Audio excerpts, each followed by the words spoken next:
There's just something about peppered meats, aka a la Yilata, on top of your jollof rice or fried rice, or placed gently on your vegetable soup with pounded yam that hits differently. This is a simple and quick method to do your peppered meats.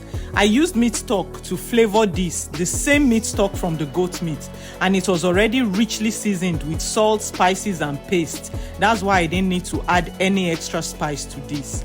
If you are not using meat stock, simply add salt, Holy Spirit spice, green paste, and ginger garlic onion paste. Even if you are using meat stock, still taste and adjust for salt and spices if needed. You can also add things like diced or sliced bell peppers and any other veggies you want to your sauce. And by the way, you can make the peppered sauce plenty, then portion and freeze to eat later with rice or yam or spaghetti or bread or potatoes. It's the little things that come in handy later on.